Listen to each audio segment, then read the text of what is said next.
Buenos dias. Today is Monday, October the 19th. NFL Week 6 is almost in the books. We have 2 games left. Brady and the Bucks take down Rodgers and the Packers 38-10. Titans come back against the Texans. They go to 5-0. They play the Steelers next week, who are also 5-0. It's going to be a great game. In England, what is going on in the Premier League? Unprecedented beginning of the season. Tottenham ties, Chelsea ties, Liverpool ties. Crazy start to the season. My name's Ismael San Juan. This is Hard to Handle Sports, episode number 11. Thank you guys so much for being here. Let's get started. Week 6 of the NFL. It was a good, if not great weekend of football. We've had some good games. Let's just run down through the scores real quick. Titans beat the Texans 42-36. I will be touching on this game in a little bit more in depth. Titans go to 5-0. Texans are 1-5. Texans are done. Texans fired their head coach, Bill O'Brien. They still look like a bad team. They played a little better, blew a lead at the end.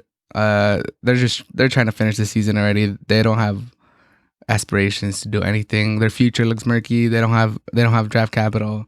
The Titans, on the other hand, is looking like Payne Tannehill was a success. He's playing really good. Eagles 28, Ravens 30. The Ravens were ahead most of the game. The Eagles looked dead in the water. They have too many injuries on the offensive side. Just across the board, all across their team, it looks like they're missing a lot of their players. They need to give Carson Wentz a lot of help because it's just him right now. And he's doing his best, but it's not enough when he play against like teams like the Ravens. So the Eagles need help. They're 4-1. Surprisingly, just because in the division they're in, they're still alive. The Ravens are 5-1 and they're second in their division behind the Steelers. Vikings lose to the Falcons 40-23. They fought a 1-5. They're done. They came out flat. It looked like they used all their energy last week against the Seahawks. The Falcons finally get their first win. First game without Dan Quinn, and first game after they fired their GM Dimitrov. They get their first win of the season. They go to 1-5. Steelers blow out the Browns. Same old Browns. Mayfield is not good enough. 38-7. The Browns go to 4-2. They're still alive. They're probably still gonna get a playoff spot. I'll talk about that game in a little bit. The Colts come back against the Bengals 31-27. They go to 4-2. The Bengals fall to 1-4-1. Can't really fault the Bengals. They were up 21-0. They're not a team that's supposed to be up on most teams. So they probably got ahead of themselves. They probably thought they were good. I think in the commentary, they kept saying that at least one game every week of the season has had a team that's gone down by 3 touchdowns and has come back. This week it was the Colts. I gave a lot of slack to Colts quarterback Phillip Rivers last week. I said that he was stealing from the Colts. $25 million because that's his salary. I might have to take that back.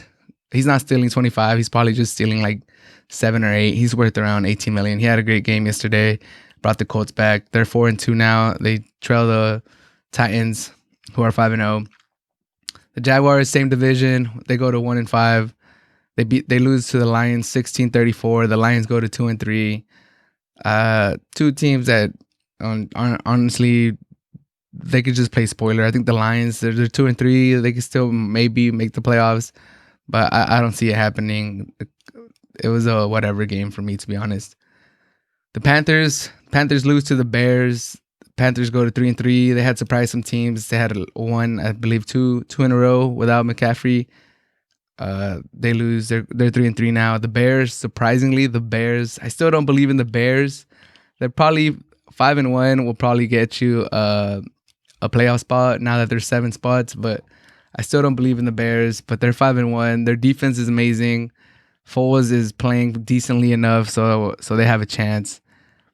The Giants beat the Washington football team 20-19. They get their first victory of the season. The Giants. They had an okay game. At the end, Washington could have gone for the win. They could have tied the game, pushed it to overtime. Riverboat Ron decided to go for 2 and go for the win. It didn't happen. Giants get their first victory. That division is pathetic. They're both 1-5 now. They're both still alive for the division title. It just goes to show how bad the NFC East is. Patriots lose to the Broncos 16-18. Patriots are now 2-3. They're third in their division. Honestly, Cam Newton looked a little rusty. The offense looked rusty. They haven't played in a while, especially Cam Newton because he got COVID. Broncos, with a lot of injuries, managed to squeak out a victory. It looked like they were trying to throw the victory away. They were up like kind of comfortably, and they had some turnovers, and it got kind of close at the end. But yeah, the Broncos are 2-3. Patriots are 2-3. I still believe in the Patriots. I don't believe in the Broncos. The Dolphins shut out the Jets 24-0. They go to 3-3. They're ahead of the Patriots for the first time in years in the standings. The Jets might be the worst team I've seen in a long time. They're 0-6. I think they're going to go 0-16. I don't see that team getting a victory. I think they're all in on tanking, and even if they weren't all in on tanking, that roster is atrocious. Their head coach sucks. It's a bad team. It's a bad organization. It's a bad situation they're in. It's just bad all around for the New York Jets. They might go 0-16. They're a sorry team. I don't see them. I see their schedule and I cannot see them get a victory. They're just that bad of a team. The Buccaneers beat the Packers 38-10. Brady plays all right. Defense plays amazing. Bucks are 4-2. Packers are 4-1. I'm going to touch on that game in a little bit. 49ers beat the Rams 24-16. Pull up the upset. They came out firing. Jimmy Garoppolo bounced back. He had a good game. The defense stepped up. They kind of neutralized the Rams. Goff could have had a better game. It was an entertaining game for the most part, but the real winner is the Seahawks. They had a bye week, and now they have a 2-game lead on the Rams. The Cardinals played today. Even if they win, they'll still have a 2-game lead on the Cardinals. It was a good weekend for the Seahawks. Good bye week. Rams lose. 49ers win. And then we have 2 games left on today, Monday, October the 19th. The 4-1 Bills and the 4-1 Chiefs play today. 2 of the hottest quarterbacks, Josh Allen and Patrick Mahomes, go up against each other. It's going to be a good game. And then also we have the Cowboys and the Cardinals, the 2-3 Cowboys against the 3-2 Cardinals. The Cardinals have a chance to tie up with the Rams at 4-2 for the second place in their division. So they're going to try to get that victory. The Cowboys, no matter what, they'll finish the weekend as the number 1 team in the East. Even if they lose and they fall to 2-4, they'll still hold that number 1 spot in the NFC East. Just a sorry. What a sorry division. Oh God, it's so bad. Anyways, the first game that I wanted to touch on was the Tampa Bay Buccaneers versus the Green Bay Packers. Probably the hyped up game of the week. Rodgers versus Brady, 2 Hall of Fame quarterbacks. People consider Brady the GOAT, obviously for good reason. He has 6 rings. He had a great stint with the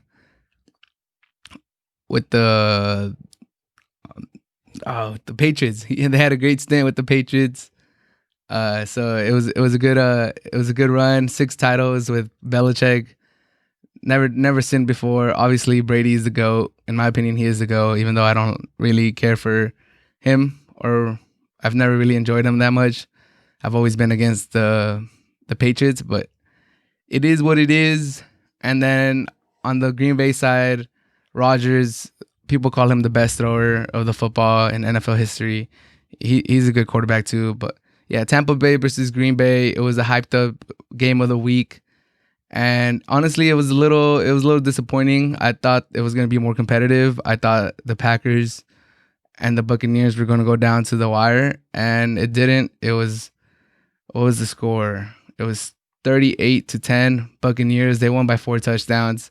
At the beginning, it looked like the Packers were going to maybe get ahead. They were up 10-0, I believe.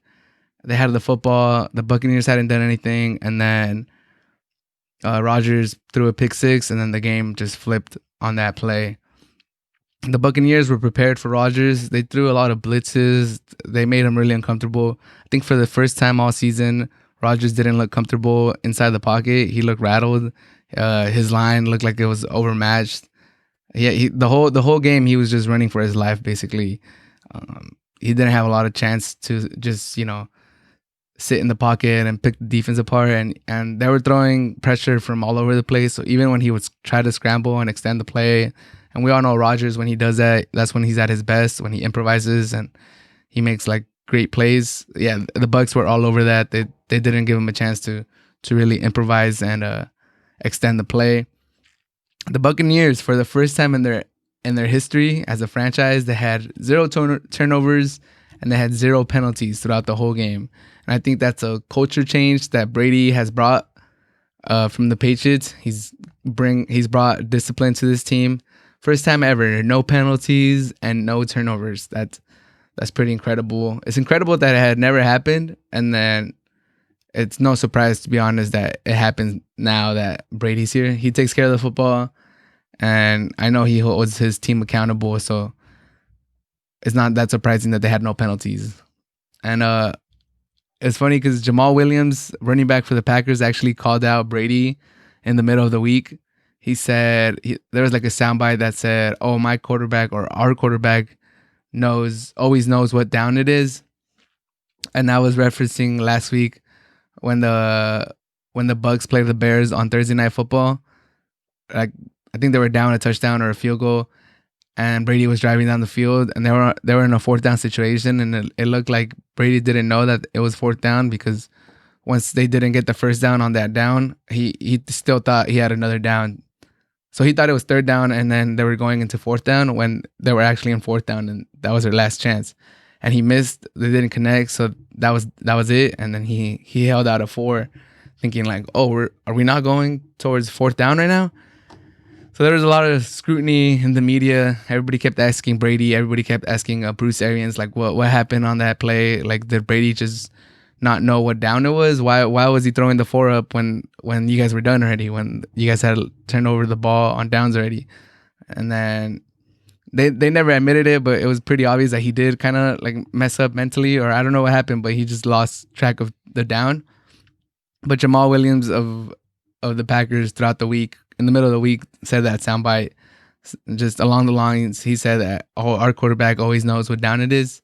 And I know Brady saw that, and I know it fueled him. Brady comes from the Patriots, and they're known for having that locker room, that whiteboard material where whatever the team says, the other team says throughout the week, they just post it on the whiteboard, and that just gives them more fuel to go out there and beat you. And I know that motivated Brady. And Jamal Williams, you should know better by now. Brady's been in the league for so long. He doesn't need any extra motivation. But with that being said, like, the offense struggled for the Packers. Don't get me wrong, they didn't put up points, but the defense has, it seems like they can't fix their problem. That defense is a front-running defense. Like, they have to be up. The offense needs to put points up, and the defense has to be playing with the lead. That's when they're pretty good. If not, like, they're not great, but they're a pretty good defense if the offense gets a lead and they're able to play ahead, because then the other team becomes one-dimensional. They usually just start throwing. The defense kind of knows what's coming. They could forget about the run for the most part. When the Packers don't build a lead and the Packers defense has to account for both the run and the pass, that's when they just fall into a really bad defense, and they don't know what to do. They don't know how to stop either one. They have to focus on both, and they can't neutralize one or the other. So the Packers really have to get up ahead, and then the defense is able to play with the lead. They're able to just key on the pass, let them get runs. We're up anyways. Like, it doesn't really matter. So yeah, they got to fix that. They got to find a way to be a decent defense when the game is not, when the Packers are not ahead by a lot, or just it's a close game. They got to figure out how to, I don't know, stop the running game. Everyone, a lane assignment, stay in your lane. Don't get gashed by the run. And in the pass, just don't give up the big play. If anything, they could be like a bend but don't break defense, where teams get yards on you, but once you get into the red zone, you hold them to field goals. And I think that should be good enough with Rodgers as your quarterback. But it doesn't even look like they could do that at this point. It looks like once they don't have a lead and once they can't play with confidence that they could give up a big play because they're ahead. It just looks like they completely fold, and they're just a really bad defense at that point. But it did look like they were going to be able to play ahead. Like I said, they were up 10-0, and Rodgers and the Packers had the ball on offense, and it looked like if Rodgers, it actually looked like Brady and the Bucs weren't really doing nothing on offense. They were struggling. They weren't moving the ball. It looked like it was going to be a good game for the Packers. If Rodgers takes down the offense and they score, even just a field goal, take a 13-point lead or get a touchdown, push it to 17, it kind of looked like, okay, like the Bucs are really struggling to get anything going. But then Rodgers threw a pick six, and then they cut their lead with that touchdown. And then on 2 plays later, once they get the ball back, Rodgers throws another pick, and they bring it down all the way to like the 3 or 4 yard line. And then Brady and the offense comes in, and then they punch it in right away, and then they take the lead. And after that, it just shifted the whole game. Those 2 interceptions by Rodgers, and that's very uncharacteristic of Rodgers. He usually doesn't turn the ball over, especially a pick six. Like, I feel like he has very little pick sixes in his career. But that was the turning point in the game. It could have been probably a competitive game. It could have been a closer game, but that kind of opened the floodgates. After that, it was never the same. The Packers were never really in the game after that. The Buccaneers took over. Their defense hunkered down, and the Buccaneers honestly looked really, really good yesterday. For the first time this season, Gronkowski was able to get a touchdown. He looked pretty good. I believe he had over 50 yards receiving. Yeah, he looked like he's getting his connection back with Brady. If he gets going, and now they have Mike Evans. Mike Evans is getting healthy. He has a bum ankle, and Chris Godwin is coming back. He finally was able to play again. They could be scary, man, with that tight end. 2 elite wide receivers. They have decent slot wide receivers. Ronald Jones is running the ball really, really hard. He went over 100 yards again rushing. That's the 3rd straight game he's done that. He's the 3rd leading rusher in the NFL with 472 yards. That offense is starting to look balanced. Brady didn't even go over 200 yards passing yesterday, and they beat down the Packers 38-10. The Bucs are warming up, man. The Bucs might be able to do this. If Brady was able to get the Bucs to the playoffs and they're able to make some noise, oh my God, he's just gonna keep cementing his legacy. He's just gonna keep pushing further and further away. But yeah, the Buccaneers look good. The Packers need to fix their defense. Or Rodgers just has to always. There's a lot of pressure to put on Rodgers. He always has to build an early lead so that their defense could play halfway decent. Because if they don't have the defense to stop teams or to get multiple stops and give their offense a chance to get going, which is pretty dangerous.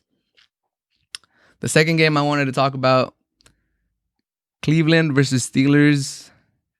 It was just a vintage Cleveland versus Steelers game, basically since I've been alive. Yeah, the records were different coming in. The Cleveland Browns came in at 4-1. The Steelers came in at 4-0. That was the only thing that was different among from about this game from others. Usually the Cleveland Browns come in like 0-5, 1-4, 2-3 tops, but they came in 4-1. There was a lot of high expectations for them to make a competitive game. A lot of people were even picking them to beat the Steelers, and in the end, the Steelers just punked the Browns like they usually do. The Browns look like the same old Browns. They look like pretenders. They look like they don't belong with the big teams. And frankly, I think it's true. I have always said since the beginning of the season that I do believe the Browns are going to make the playoffs for the first time in God knows how many years. But that's mainly because they have a pretty stacked team. They have a very complete roster just across every position that you look. If you look at their depth chart, they have a quality player at almost every single position, except at quarterback. Mayfield is not a good quarterback. In my opinion, he's mediocre. His arm strength is average to below average. His decision making is not that great. He takes a lot of risk. He thinks he's more athletic than he actually is. He gets caught up in the pocket. He throws up the ball sometimes just for grabs. He had a pick six. He had another pick where he kind of just threw it up into double coverage or a very crowded area and it got picked. I don't believe in the Browns to make a deep run. I never, even when they were 4-1, they had won 4 straight after getting embarrassed by the Ravens. Now they get embarrassed by the Steelers.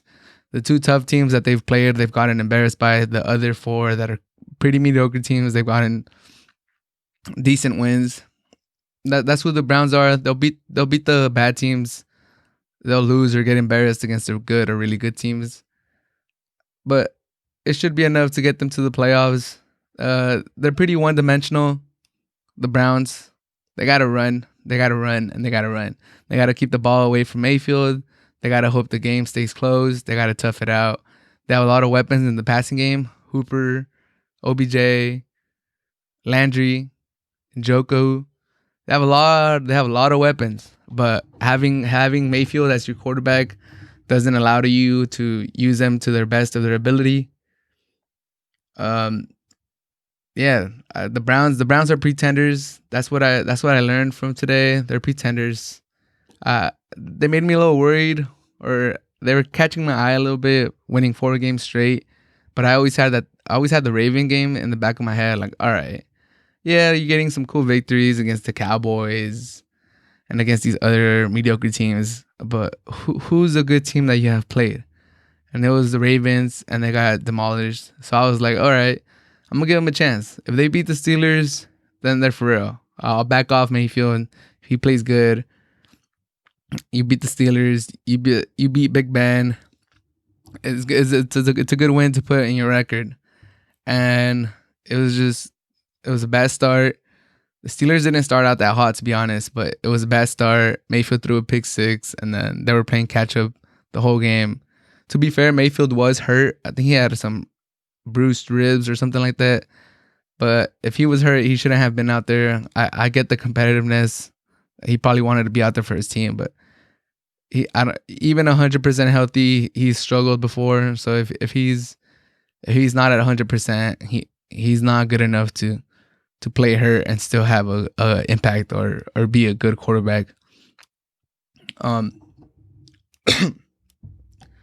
The Steelers look really nice on offense. It looks like they really rejuvenated their offense. They got younger. They got faster. They have a nice core around Big Ben, Claypool, Washington, Juju, Connor. Those are all nice pieces. Connor was running like really nice yesterday. He looked strong. He looked quick. He looked shifty. He looked like he's getting into form. Washington looked good. Claypool has had 2. Last week he was amazing. He had 4 touchdowns. This week I believe he only had 1, but they give him the ball on runs. They give him the ball through the air. He's gonna compete for Offensive Rookie of the Year. And Juju, he's supposed to be their number 1, but he's not getting that many targets. He's not getting that many yards. But he's still a nice piece to have on your offense. And the fact that they're putting up 38 points and Juju has like 2 catches for like 20 yards, it's kind of scary. Because he's a decent wide receiver. I don't know if he's a clear number 1. They say his route tree is kind of limited, but he's a physical specimen, so they could use him pretty good. He has potential to. He's gotten 1,000 yards before. So if he's still like not going yet this season, and they could get him going, that's another step their offense could take. So that offense is looking good, but the defense looked scary good. The Steelers might have the best front 7 in the NFL. Them and the Bears probably have the best front 7 in the NFL. And Big Ben's not turning the ball over. He's playing really good.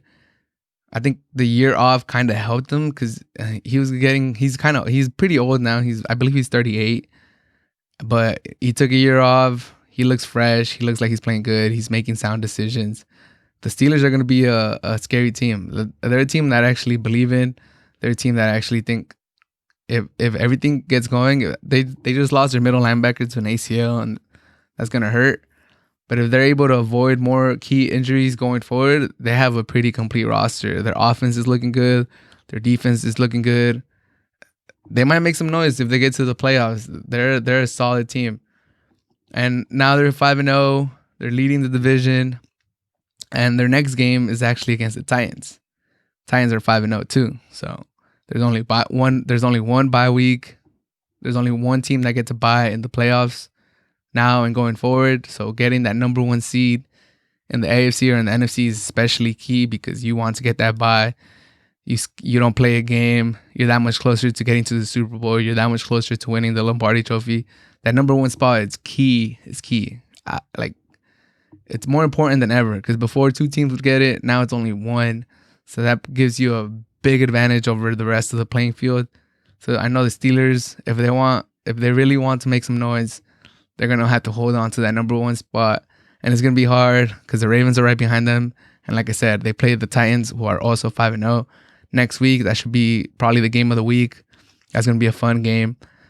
The Browns came in with the number one rushing offense, and they were able to stop him. But now they play the number one running back in the league right now. So Derrick Henry and the 5-0 Titans. So we'll see if they're able to stop Derrick Henry because that's a whole different monster. But speaking of Derrick Henry, that's a perfect segue for me to talk about the last game that I wanted to talk about this weekend. The Titans and the Texans. It was a great game, to be honest. It was one of 9 games in the early slate on Sunday. So I was switching between games, but this was one of the games that I was watching the most. Mostly because it had fantasy implications, but because it was also a good game. It was a high-scoring game. Titans versus Texans. 42-36 Texans lost. 42 Titans, 36 Texans. The Titans go to 5-0. I owe every week. I feel like I'm saying the same thing, but I owe the Titans an apology. I owe Tannehill an apology. My preseason picks, I picked the Colts to win the division, and I picked the Titans to not make the playoffs, not win the division. And Mike Vrabel has that team playing really tough on both sides of the football. Tannehill, I criticized Tannehill for his contract, and honestly, I don't think that was a bad spirited or that was like anything crazy. Tannehill had been a decent quarterback his whole career with the Miami. He got drafted by Miami. He was a good quarterback, good but not great. Decent season. I think his best season he threw like 28 touchdowns and like 10 picks before this, which is cool. It's not bad. It's not great. And he was already 30 years old last year when he signed with the Titans. And then, he had that Cinderella run to the playoffs. And then he looked very limited against the Kansas City Chiefs. And I was like, okay, like I felt, in my opinion, that kind of exposed him. He was like, all right, when the running game's not going, it kind of felt like the Titans didn't believe in Tannehill. Like they weren't opening up the playbook. They didn't let him go win that game with his arm in the playoffs. So that was my reasoning behind not picking the Titans to win the division. I thought teams were going to catch up to them. I thought Tannehill's little run wasn't going to continue. And it did. And he's playing great. He's playing amazing, actually. He's taking care of the ball. He's finding his receivers. He looks comfortable in the pocket. He's moving well. He still has his athleticism. He used to be a wide receiver, I believe, in college. So he can still run. He can still extend the play. It looks like the Titans were smart by paying him. Honestly, that contract might be a bargain when it's all said and done. I think it was $29 million, which is crazy to think about. If I would have told you 2-3 years ago that the Titans were going to pay Tannehill $29 a year and it could be a bargain, you would have been like, you're crazy, man. What are you smoking? But things changed quickly in the NFL, and Tannehill is having one of the best, if not the best, resurgence stories in recent history. He really changed his career. He got away from the Dolphins. I guess the Dolphins were just a dumpster fire. And now he's leading the Titans. They're 5-0. They're going to make the playoffs for sure, unless something horrific happens. But it was just it was a great game. The Texans came out and now they don't have their head coach. They're probably trying to prove that, it was the head coach. It wasn't them. They came out strong. Watson had a great game too. But the story of this game was Tannehill being clutch. Tannehill being a franchise quarterback. Tannehill kind of proving that it wasn't a fluke. I'm here to stay. I'm for reals. This is my team. I belong in the conversation for top 10 quarterbacks in the league. And Derrick Henry just keeps proving that he's a monster. He's a man amongst boys. He's the biggest player on the field most of the times, including defensive linemen. The fact that he's that big and he could move that quick is unfair, to be honest. Like, what's going on? Like, he looks like a grown ass man playing with high school kids when he's on the field, and that's pretty scary. He busted out another 90-yard run. He had another 200-yard game to add to his collection. He's just a monster. I think they put a stat when he broke that long run and went over 200 yards. Over the last 2 years, the Derrick Henry has 3 200-yard games. The rest of the NFL combined has 3. And so just him by himself, he has as much as the whole NFL combined, 200-yard games over the last 2 years. That's ridiculous. Derrick Henry is a monster. He got paid this offseason. When they paid Tannehill and they hadn't paid Derrick Henry, I was like, what are you guys doing? You got to take care of Derrick Henry. And thankfully for all neutral fans and Derrick Henry fans, the Titans did take care of him. They gave him a nice contract. He got paid. He's running even harder than before. So it looks like they're getting their money's worth. The Titans are a scary team. They got AJ Brown back. He had some injury concerns or issues at the beginning of the season. I know because I have him on my fantasy team. But now he's back. Once they get Davis back from the COVID-19 exempt list or whatever he's in, he missed a game. Or last 2 games because of COVID-19. But once he gets back on the other side, they're gonna have 2 physical, good wide receivers. AJ Brown more than Davis, but Davis is pretty good too. And then they have 2 beast tight ends. Tannehill's playing great. They probably have the best running back in the league right now, Derrick Henry. The Titans are for reals, man. The Titans are scary. The Titans are 5-0. And just like I said for the Steelers, that number 1 spot in the AFC is going to be especially crucial this season or going forward. There's only 1 bye week in each conference, and it's going to be super important if you're a title contending team to get that number 1 spot, to avoid playing in the wild card round, to rest up your players, to get healthy. And the Titans have a good track.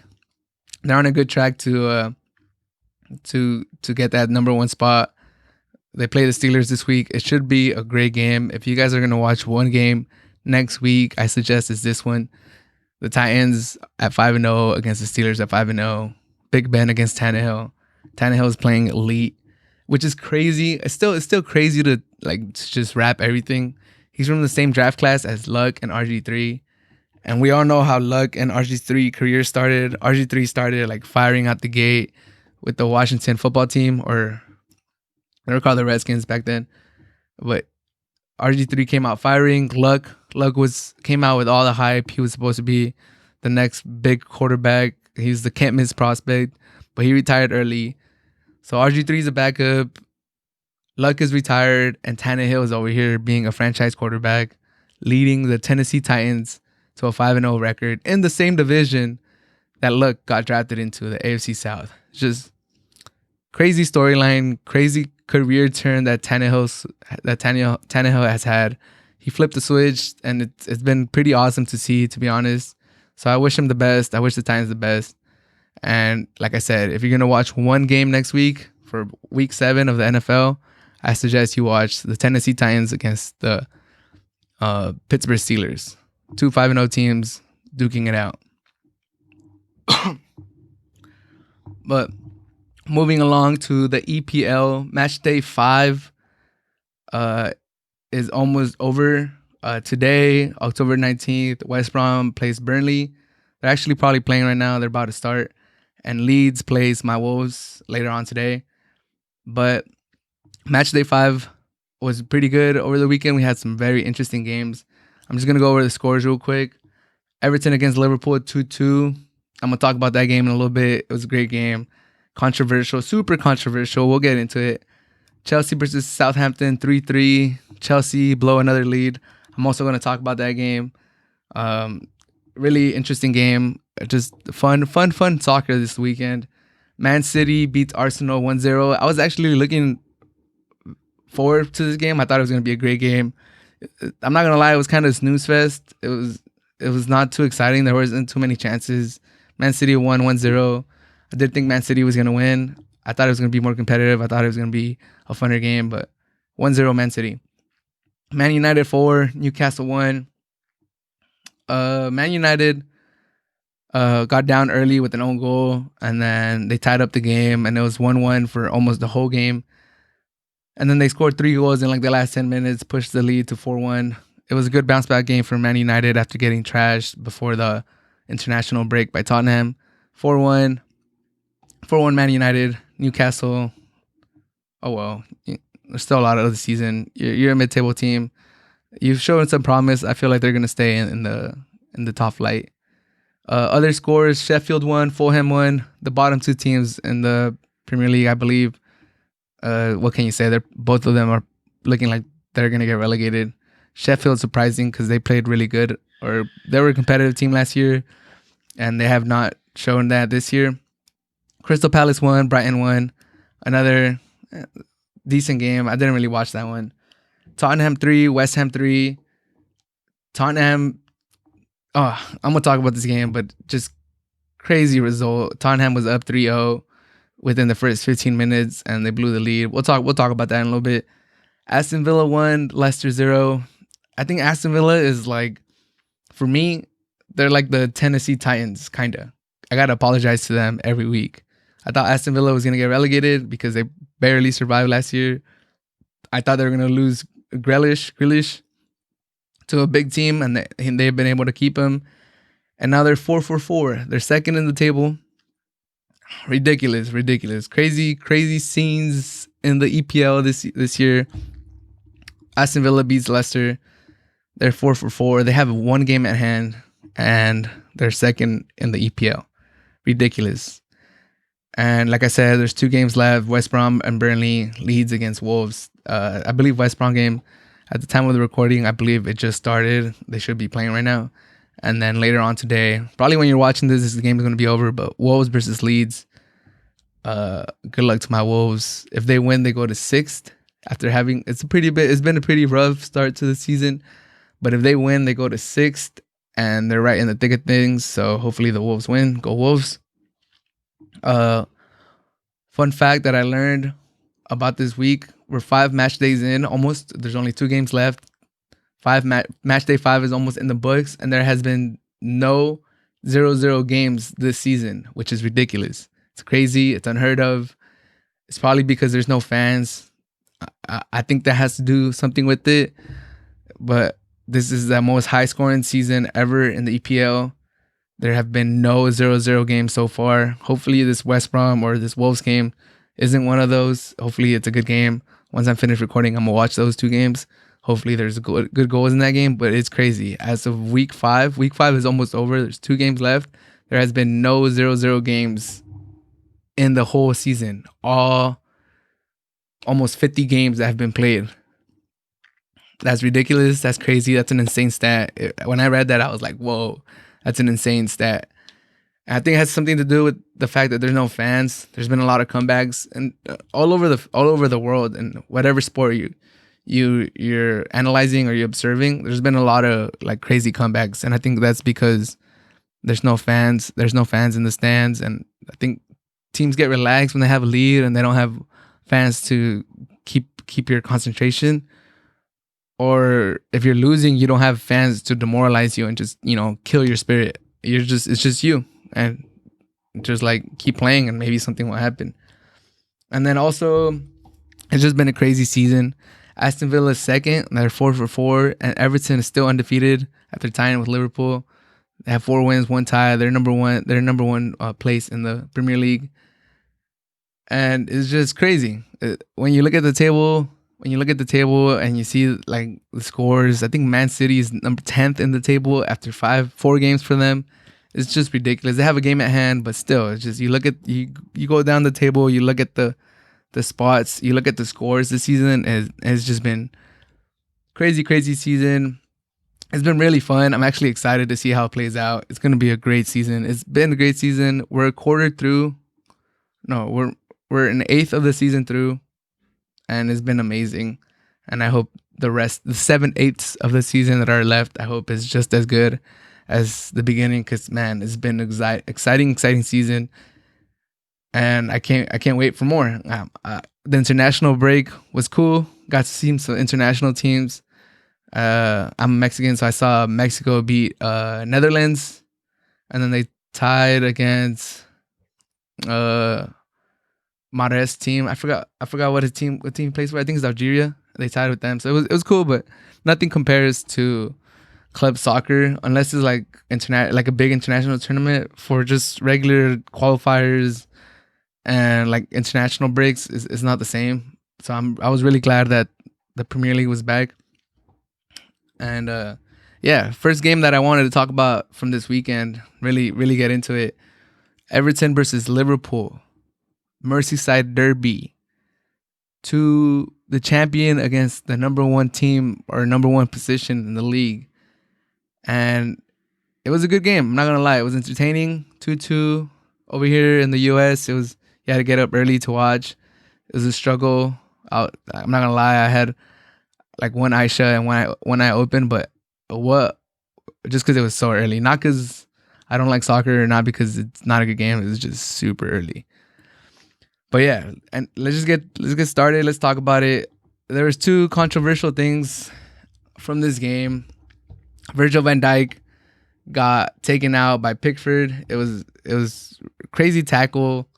It should have resulted in a red to Pickford, but unfortunately for Van Dijk, he was offside. So that was the only thing they checked on the VAR. They just checked if he was offsides, and he was. And once they checked for that, they just gave the offsides to Everton. And they completely ignored that Pickford had just taken out Van Dijk, taken out his leg, and took out his season. It came out yesterday, I believe, that Van Dijk tore his ACL. He's done for 8 months, which pretty much just closes the book on this season. And hopefully he gets better. He gets well soon, and he's able to come back as the Van Dijk that we all know and respect and appreciate. Because he's a great defensive back. He's a great center back. He's probably the best center back in the world right now. He's been playing great like the last 3 seasons. He's had a little small dip in his form the last few months since the restart happened last season and kind of the beginning of the season. He's looked a little shaky in some games, but you can't deny that he's at worst a top 3 center back in the world. When he's on, he's the best center back in the world, and it's a huge loss to Liverpool. And then the other controversial thing that happened this game was the game was tied 2-2, and it looked like Liverpool had gone the go-ahead goal in the 91st minute. It looked like they were going to steal a victory in the last minute, and VAR took it away because Mane's, I don't know what, was offsides. It looked like he was onsides. If you just look at the image, it looked like he was onside. Everybody thought, like, okay, when they were checking for the offside, even the commentators like, all right, what are we checking here? Like, this is a goal. Like, it's pretty clear that he's not offside.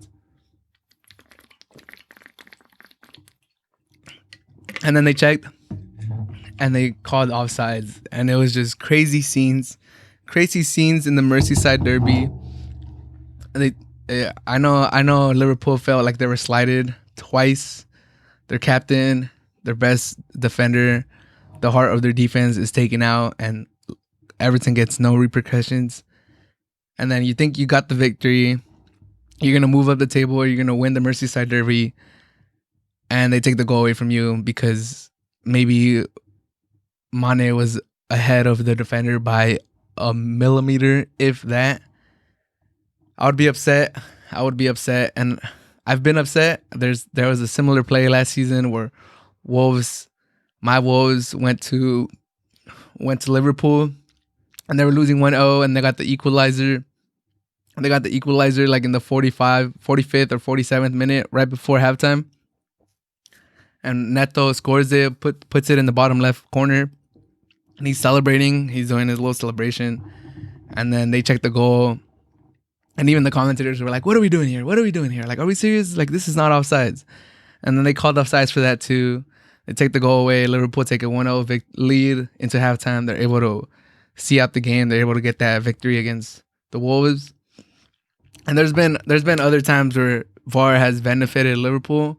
So I find it a little annoying that Liverpool is like going to the board or filing a complaint, and like they're trying to get like some, I don't know what they're trying to get, but they filed the official complaint to the league saying that VAR should have checked this, VAR should have checked that this should have gone their way. I don't know. I don't like that. VAR gets you sometimes. VAR punishes you sometimes. The one thing that I thought about when I saw that Liverpool was filing all these complaints was Steve Bruce. Steve Bruce, coach of Newcastle, when they played Tottenham, and they got a penalty to tie the game 1-1. It was a super like penalty that should never be called. It was at the beginning of the season when all those weird penalties were being called. And Steve Bruce, after the game, he said that honestly that shouldn't have been a penalty, that it feels weird winning that way, that he understands that he should be happy because the VAR helped him out this time, but he understands that it's gonna come back. Like, it's gonna, moving forward, there's gonna be a situation where it's gonna hurt them. And that's why he can't be happy, or like he understands how this game works or how VAR works. That sometimes it's gonna favor you, but there's gonna be other times where it's gonna, just completely turn the game against your side. And that's just how it is with VAR. Like, sometimes it helps you out and you're like, all right, it is what it is. Like, what can I do? That's how they're implementing VAR. And then there's going to be other times where you're going to be on the bad side and you're going to be like, what? Like, come on. Why do we have VAR? Why is VAR not checking this? Or why is VAR being so meticulous and super accurate? Like, can it be that accurate with the offsides? Like, what's going on? Like, is the technology even there? And you're going to be upset. But just like Steve Bruce said, it comes and it goes. And I think there's nothing you could do other than revoke VAR or take VAR away. Like, if there was going to be a complaint by Liverpool, it would be to, in my opinion, it would be to get rid of VAR. Like, or to file a complaint, just complaining about VAR or the decision that happened. I think is like who does Liverpool think they are, or like why do they think they're gonna get like a different outcome than other teams when this happens across the whole league? Like, once I was on Twitter and I was reading the tweets from all these different sports outlets reporting that Liverpool is gonna file a complaint, and like all I was seeing was just fans of all of these other teams in the EPL just pointing out how their team has gotten like has been hurt by VAR. Everybody was referencing like, what, like, why is Liverpool doing this? Like, I'm a whatever fan, and look, this happened on this game, similar thing, player got injured and then they took a goal away from us and my team never filed a complaint. Like, why is Liverpool doing it? And then there'll be other fans just citing their references. Hey, my team, this and this happened, they never complained. But I get it if you're Liverpool. I get why you're doing it. Your captain is gone. The heart of your team is gone. It's going to be difficult to win the league without him. And then if you keep dropping points, it's going to be even harder. So I get it. I get what they're doing it. And to be honest, I'm siding with them. Like, Pickford should have gotten a red. And if it was up to me, I would have upheld that goal. I wouldn't have taken it back for offsides. So I kind of get it. But it does kind of irk me that Liverpool is like thinking they're special. They're going to get some special treatment by filing for that complaint. I don't know. It's just things that pop up in my head. But one more time, it's really unfortunate that Van Dijk is out. He started 93 games for Liverpool, 94 out of their last 95 Premier League games. That's over 2 seasons that he started without missing a game. Pretty ridiculous. Like I said, he's been a rock at the back, but the Liverpool defense as a whole has looked shaky since the beginning since the restart of last season. Once we came back after coronavirus delayed the continuation of last season, their defense has looked shaky. I've mentioned it on the podcast before. I've mentioned it here. I've said that their defense was shaky. That even though they were shaky, the other teams that are contending or trying to contend for top 4 or the Premier League title, their defense was shakier. So that gave the nod to Liverpool. That was my thought process. Like I was looking like, all right, Liverpool, your defense is looking shaky. I'm not super confident in it, but Chelsea has the worst defense. Tottenham has the worst defense. City has the worst defense, and that was mainly because of Van Dijk and because I trusted Van Dijk and I know the caliber of player that he is. But now that he's gone, that argument that I was putting forward for Liverpool is kind of dead. I can't confidently say, well, I mean, we'll see. We'll see how it plays out, but I can't confidently say now, all right, your defense is shaky, but it's still better than Tottenham's, or it's still better than Chelsea's, or it's still better than Leicester's, or whoever is going to compete. Arsenal, maybe. It's still better than that because you have Van Dijk. You have a top 3 finisher in the Ballon d'Oro.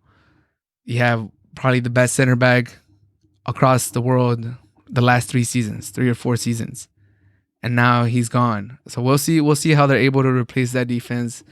And Alisson's still hurt, and they're going to need him more than ever. Hopefully when he comes back from that shoulder injury, he's able to just stay healthy for the rest of the season, because I know Alisson's prone to getting injured. It looks like he's always injured at least once or twice every season. So they're going to need him to be healthy, because that back line might suffer a lot now that Van Dijk is gone. So if I was Liverpool, it's get Alisson healthy and back as soon as possible. Hold on till the January transfer. And then in January, you're probably going to have to get a center back if you want to compete or if you want to beat. We'll see. We'll have enough games between here and then to see how they're doing. But I feel like it's definitely in the cards to buy a center back in the January transfer just to salvage the season. Because if I'm Liverpool, I'm trying to stack trophies, as many trophies as I can with this team that I have right now with Klopp. Because we all know the drought they went into. You never know when that could come back. You got to seize the moment. Seize the moment, Liverpool. This is your time. You have a great team right now. You have a great coach. Seize the moment. Stack up those trophies, because you never know. You never know till it's gone. And then once it's gone, you don't know when it's going to come back.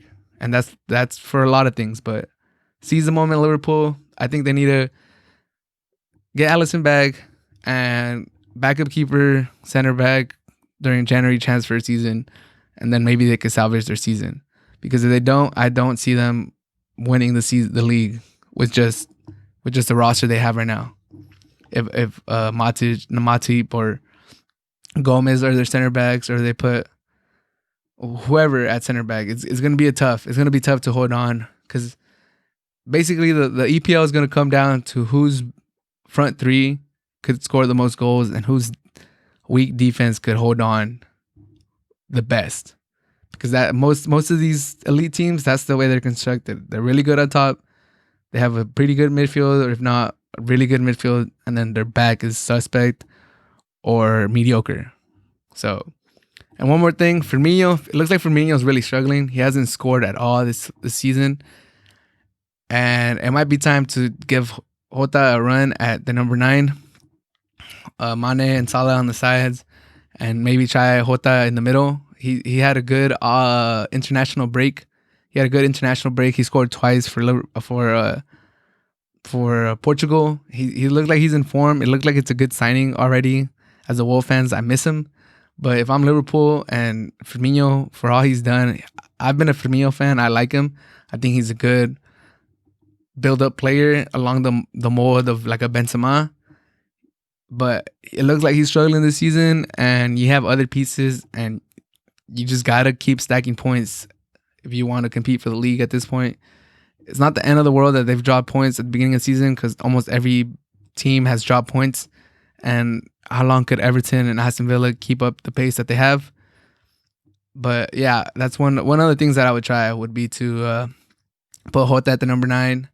And then you got to shore up that right lane for Trent Alexander. Like, I mean, even the commentators were like mentioning how bad his defense was in that second goal Like he kind of just let the Everton's left back, French left back, I forgot his name right now, but he just let him run, and then he didn't close out on him, and he was able to get the cross. And it needs to be better from Trent Alexander, is what I'm saying. And they need now more than ever, now that Van Dijk is gone for the season. But yeah, that was Everton versus Liverpool. I didn't really talk about Everton that much, but they look solid. James had another good game. He had a couple chances that he created. He bends the ball into the box like nobody's business. Their number 9, Calvert, he looks really good. He scored another goal. Ancelotti has that team firing. Any other Everton team, once they would have gone down to Liverpool, they probably would have folded, but not this Everton team. And it's been fun to see them play. It's been fun. Pickford took out Van Dijk, unfortunately, but he had a pretty good game too. He had some other saves. It was a good game overall. Unfortunate about Van Dijk. Great Merseyside derby. Everton, I believe they haven't beaten Liverpool in a Merseyside derby in like over 20 games. So they're still going to play again further down the line, and we'll see how that goes. But it was a great game. I hope Van Dijk gets better. And it's just unfortunate that we lose a great player. The second game that I wanted to talk about, Chelsea versus Southampton. Kepa. What can I say about Kepa? Every week, it seems like every time he gets a chance to start for Chelsea, it looks like he's messing up. It looks like he's just lost all his confidence. The one question I keep asking every time I see Kepa play, how are you the most expensive keeper in the world? Who signed off on that? How did you warrant that big of a price tag? You're a bad keeper. But all the blame shouldn't go on Kepa. Suma, my God. One of my friends just reminded me the other day that he was actually the starting center back for France when they won the World Cup, next to the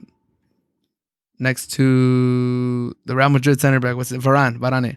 Yeah, he was the starting center back in the World Cup, and I think I checked and that was right. But I think Suma is terrible. It was a horrible pass back to Kepa. You put Kepa in no man's land, and then to be fair, Kepa could have came out better, and he just looks sloppy and like he doesn't know what he's doing. But the thing that frustrated me the most, in case you guys didn't know, Chelsea was up 3-1 and they blew it. They lost. They tied 3-3. The thing that frustrated the most about Suma is that he's ball watching. The ball goes over his top. He's trying to pass it back to his keeper. Super weak pass back to Kepa, and then Kepa messes up too, but the play gets elongated. Like the play, it was not just, all right, Suma messed up, Kepa messed up, and then they score. Like Kepa was running around trying to fix his mistake and stop Southampton from scoring.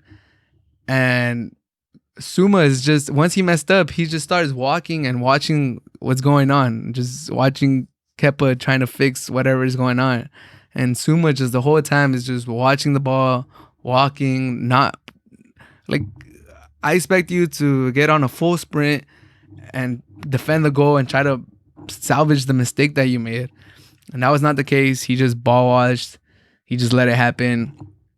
And it's not good enough. It's just not good enough. It's not good enough for a title contending team. It's not good enough for Chelsea. It's just not good enough. And Thiago Silva didn't play because he had international duties, and I think he had a quarantine or something like that. I don't know why he didn't play it, but having Suma back there, I don't like Suma. I've never rated him. I think he's a bad center back. He shouldn't be starting for Chelsea. He's just not good enough. He doesn't have that demeanor to be a leader from the back. And ball watching yesterday or 2 days ago, whenever they played, and not getting back after it was your mistake that your team is in that situation and you're just ball watching is just, I don't know. If I was Lampard, I would chew him out in the locker room, and I would point to that footage and say, if you're gonna play like this, if you're not gonna show effort after you mess up, you're not seeing the pitch. And I don't care if you have high wages or if you're regarded as a promising young center back, you're not gonna see the field if you keep doing this and you don't show more effort. But with that being said, Chelsea's offense it looks like it's finally turning on. It looks like they're finding their rhythm. It looks like Werner and Pulisic are connecting on the top. They actually look really good together. Pulisic and Werner, it looked like they were finding each other. It looked like they had good chemistry already. So that's good for them. Werner, after coming from the Bundesliga, he finally got his first Premier League goals. I think he had scored in the cup already, but he finally got his first 2 Premier League goals. The second one was especially class. Great pass over the top, I think by Jorginho. He sent it over the top, chipped the keeper, and calmly finished it with his header. Good goal by Werner, good game. Chelsea's offense looks elite. I saw a comment that said, like, the top is a super nice Mercedes-Benz. Their midfield is like a BMW, and then their defense is like a junkyard car. Like nothing. Like it's pathetic. And I kind of agree with that. The Chelsea's offense looks good. Pulisic looked pretty good coming back from injury. The one gripe, or one of the gripes I have with Lampard is just he keeps putting Pulisic as a right winger just so he could have Mount as the left wing. And I don't rate Mount at all. The reason he's probably playing is because he's English and they get favorited in the EPL, but he's not a good player in my opinion. He's a decent above average player that could get minutes, that could have a roster spot on one of these teams. But he's, in my opinion, he's not an everyday starter for a top 4 team, or at least he hasn't shown it yet. And the fact that he's choosing to put Mount as the left wing instead of Pulisic, that's where Pulisic is the strongest at. If he's at the left wing position, Pulisic becomes one of the best players in the Premier League, and he's shown that in the conclusion of last season. When he's put in the left wing position, he's a monster. He showed it against Liverpool. Once Pulisic came in and he played that left wing position against Liverpool last season, he completely changed that team, changed the game. He's a righty. His right foot's his dominant foot. So when he's put on that left wing and he's able to cut in and onto his right foot, it's night and day for Pulisic. He becomes really dangerous. He has the pace to take players head on. He's quick on his feet. He's just a different player when he plays that left wing position. And it just frustrates me that Lampard keeps putting Mount on that left wing position and puts Pulisic on the right wing. Even though Pulisic is still good enough to, get a good game on the right side, that left side would make him especially dangerous. So, Lampard, if you're listening, or someone that knows Lampard, or if we can get a movement going, put Pulisic on the left side. That's where he shines the most. But Lampard, as far as Lampard goes, I mean, he's a club legend, so I think they're gonna have a long thread with him. They're not gonna fire him just because he's a legend. And I know it's a new team. They had a lot of signings this offseason. They spent a lot of money, so it takes a while to get chemistry going. But I just feel like Lampard might have gotten this job too early. It looks like he doesn't have his tactics set. I feel like they've dropped points, not so much, obviously, because of their defense. Number one, their defense is terrible. That's why they're dropping points. But I feel like they're also dropping points because of Lampard, because he doesn't know how to see the game out. He doesn't know how to make strategic subs. And he's honestly, he sometimes it looks like he's just a rookie coach. And, that's understandable. He hasn't been coaching for that long. But some of his subs just don't make sense. He subbed in James and he put him in the midfield when they were trying to see the game out. I think the most smart decision would have been to go to a back 3, put another center back in, and help fortify that defense just to see the game out and get the points and get out of there. Instead, he puts James and he puts him on the midfield, and they ended up giving up another goal and they tied 3-3. And just the defense, he can't fix the defense. And I know, it's not on him. The players have to defend, but in the 43 games that Frank Lampard has been the coach for Chelsea, they've given up 63 goals. So that's about 1.5 goals per game, and that's just not good enough. Because if you're depending on your offense to score 2 to 3 goals every game, that's a tough ask for any team. You're gonna have to keep some clean sheets, and he's really struggling to get those clean sheets and get his defense together. So Chelsea's not done by any means. Like I said, all these top 6, all these title contender teams this season, they've all dropped points. The table is really condensed right now. It's Everton, Aston Villa, and then after them, from like 3 to 15, it's super close. So everyone's still alive. There's no need to panic.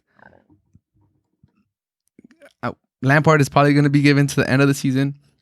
Even then, this is a COVID season, so I don't realistically see them getting rid of him, but he needs to start getting some results. He needs to start playing Pulisic on the left wing.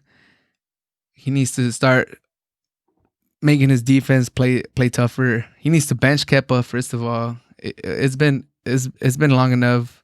They've given him enough chances. It looks like he lost all his confidence. He probably needs to change the scenery. He needs to go to a team with a different price tag next to his name so he doesn't have all the pressure. And he needs to get Thiago Silva back, even though he's messed up too, but he's more seasoned. He's a veteran. I believe he's going to play better at defense than Suma. And he needs to hope that their offense carries them through the season, because that defense is bad. And thankfully for them, the offense looks like it's going to be really strong, really strong for the rest of the season. They're pretty deep on the offensive side, and they just need their defense to step up a little bit. As far as Southampton, Walker Walker's back with Southampton, his boyhood club. Played with Everton. Had a long stint with Arsenal. He was a promising player at one point. Everybody thought he was going to be like really good. He turned out just to be all right, just to be pretty good. He looked dangerous with Southampton. He looked like he was getting involved a lot with Southampton, not just like on the right side. He was cutting in the middle. He's creating plays. Southampton looked like a pretty good team. They're probably going to be a mid-table team going like throughout the rest of the season. So good for Southampton. I'm glad. I would never want Southampton to go down. They're one of those teams that I just like having in the Premier League. But the last game I wanted to talk about was Tottenham versus West Ham. Another crazy game this season. 3-3, just like the Chelsea game. 3-3 tie. Tottenham was up 3-0 at the beginning, first 15 minutes, and then in the last 15 minutes, West Ham scored 3 goals of themselves to salvage the tie. Crazy game. Ridiculous scenes. The last goal was a screamer to get the 3-3 tie. Just Tottenham, it just looks like they don't want to take that number 1 spot. They don't want to make that leap. All these other teams are losing, they're tying, they're dropping points. This could be Tottenham's year, and they just keep messing up too. They just keep following the path, like they're scared to be great. Tottenham has not kept a clean sheet all season, so another contending team that has terrible defense. If you guys are seeing, there's a pattern here in the EPL. The defense, or not just in the EPL, across the world. I've been saying this. Defense is bad right now in soccer. Defense is bad.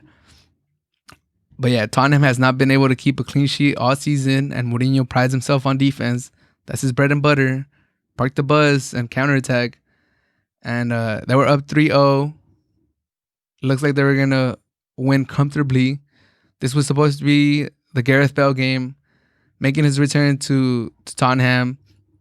Or it was supposed to be the Son game. Son played another great game. Harry Kane played another great game. And Tottenham just blew it at the end. Crazy comeback by West Ham. Gareth Bale came on, I believe, like in the 70th minute, 75th minute. He had one chance to put the game away. He actually looked pretty good. He dribbled around like 1 or 2 players.